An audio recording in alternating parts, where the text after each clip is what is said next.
कमला नाम की एक औरत रहती थी। उसकी शादी हुए पूरे 15 साल हो चुके थे, लेकिन भगवान ने उसको बच्चा नहीं दिया था, जिससे बहुत ही खामोश और उदास रहती थी। हमेशा बहुत सारी पूजाएं और व्रत भी किया करती थी, लेकिन इसका कभी उसे फायदा नहीं मिला था। इसी बात को लेकर हमेशा परेशान और बहुत ज्यादा चिंतित रहती थी। अब तो अकेला भी रहना शुरू कर देती है, जिसको देखकर कमला का पति मोहन बहुत ज्यादा परेशान होता था, क्योंकि जब उसकी शादी नई नई हुई थी तब तो कमला बहुत ज्यादा खुश रहती थी, हमेशा बातें करती रहती थी, किसी न किसी बात पे हमेशा चिल्लाना, झगड़ा करना, इस तरह के बहुत सारे अच्छे अच्छे काम भी करती थी, जिसको देखकर उसका पति भी उदास हो जाता है। अब सोचता है कि इसका तो कुछ न कुछ करना पड़ेगा। नहीं, अब मैं और देर नहीं कर सकता। ऐसे ही कमला को छोड़ दूंगा तो ये और ज्यादा परेशान हो जाएगी, जो कि इसकी सेहत के लिए बिल्कुल ठीक नहीं है। हो सकता है कि ऐसे ही सोच सोच कर ये कमला कहीं पागल ना हो जाए। नहीं, ऐसा नहीं हो सकता। मोहन के दिमाग में हमेशा उसकी पत्नी कमला के बारे में ही चिंता रहती थी। हमेशा यही सोचता रहता था कि उसे पहले की तरह कैसे बदलाऊं। एक बार की बात है, सोचता है कि उसे कहीं बाहर लेकर जाएगा, जिससे उसका मन थोड़ा सा अच्छा महसूस करेगा, क्योंकि घर में ही रहेगी तो अकेली रहेगी और कुछ न कुछ सोचती रहेगी। ये सोचकर एक दिन कमला को कहीं बाहर लेकर जाता है। वो लोग दोनों सड़क पर जा ही रहे थे कि कहीं दूर से एक छोटे बच्चे की रोने की आवाज सुनाई देती है, जिसको सुनकर पति पत्नी दोनों परेशान होते हैं और ये आवाज कहाँ से आ रही है जानने के लिए उस आवाज की तरफ आगे बढ़ने लगते हैं। थोड़ी दूर जाने के बाद उनको एक छोटी सी बच्ची नजर आती है और वो बच्ची देखने में बिल्कुल अभी अभी पैदा हुई है ऐसी नजर आ रही थी। उसके पास बहुत ही तेज रफ्तार से पहुंचते हैं और देखते हैं कि उस बच्ची का वहाँ कोई है या नहीं, लेकिन दूर दूर तक कोई नहीं था, जिसको देखकर कमला बहुत ज्यादा खुश होती है और उस बच्ची को अपने हाथ में उठा लेती है।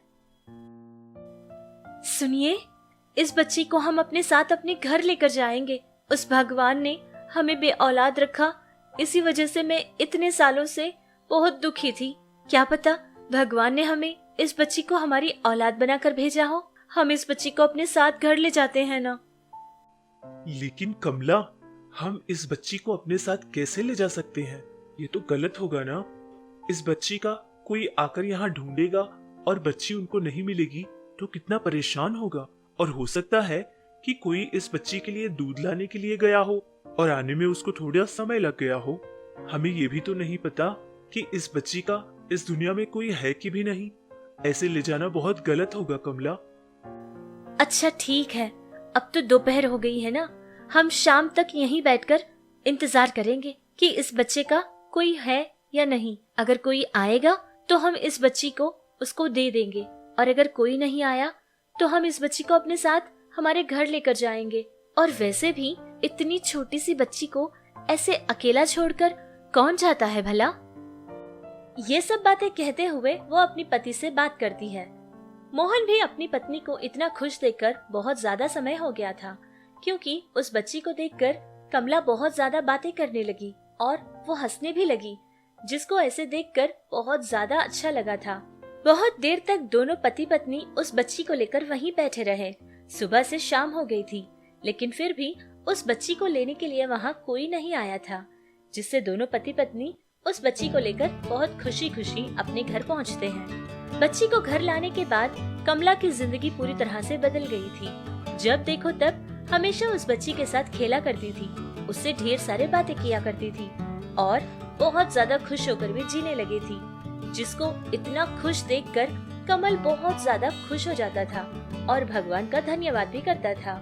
एक बार की बात है कि किसी काम से कमला अपनी बच्ची को लेकर बाहर जाती है और देखती है कि सड़क पर कुछ छोटे छोटे बच्चे बैठे रो रहे थे, जिनको देखकर वो उनके पास पहुंचती है और पूछती है कि बेटा तुम लोग क्यों रो रहे हो और तुम्हारे माता पिता कहाँ हैं? ये सवाल पूछने के बाद वो मासूम से बच्चे कहते हैं कि वो लोग अनाथ हैं, उनका इस दुनिया में कोई नहीं है।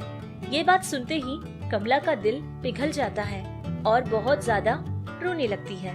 उन बच्चों को भी अपने साथ अपने घर लेकर आ जाती है और फिर घर आने के बाद सारी बात उसके पति मोहन को बता देती है। मोहन भी बेचारा मजबूर था, इससे वो कुछ नहीं कहता है। ऐसे ही कुछ और समय गुजर गया था। एक बार की बात है कि दोबारा से कमला को कुछ और अनाथ बच्चे नजर आते हैं, जिनको भी लेकर कमला दोबारा से घर वापस पहुंचती है। इस बार मोहन उससे कहता है, अरे कमला, ये तुम क्या कर रही हो? मैं जानता हूँ कि तुम्हें बच्चों से बहुत प्यार है, लेकिन 1 या 2 बच्चों की बात अलग है। तुम पूरे 12 के 12 बच्चे लेकर आई हो। इतने बच्चों का खाना पीना, इनकी परवरिश, ये सब इतना आसान नहीं है। मुझे समझ नहीं आ रहा है कि अब मैं क्या करूँ। ये सारी बात कहकर मोहन थोड़ा परेशान होने लगा, जिससे कमला उससे कहती है कि आपको परेशान होने की कोई जरूरत नहीं है, क्योंकि आज से मैं भी कोई काम करूंगी और आपकी सहायता भी करूंगी, जिससे इन बच्चों का खाना पानी तो निकल ही जाएगा। इतने सालों हम तो बे औलाद थे, लेकिन अब जाकर भगवान ने हमें पूरे 12 बच्चों के माता पिता बना दिया है और मैं चाहती हूँ कि ये प्यार मैं हमेशा हासिल करूँ। ये सारी बातें कहकर अपने पति मोहन को समझा लेती है। फिर दोनों पति पत्नी मिलकर एक छोटे से खाना बेचने का होटल लगा लेते हैं और भगवान की कृपा से उनका काम भी बहुत अच्छा चलने लगता है। थोड़े ही समय में उनका होटल बहुत बड़ा होटल बन गया था, जिससे सारे बच्चों की परवरिश उनके लिए बहुत आसान हो गई थी और उनकी देखभाल भी दोनों पति पत्नी मिलकर बहुत अच्छे से कर लिया करते थे। इस तरह आनंद और कमला बहुत खुश होकर अपने 12 बच्चों के साथ खुशी खुशी जीने लगे।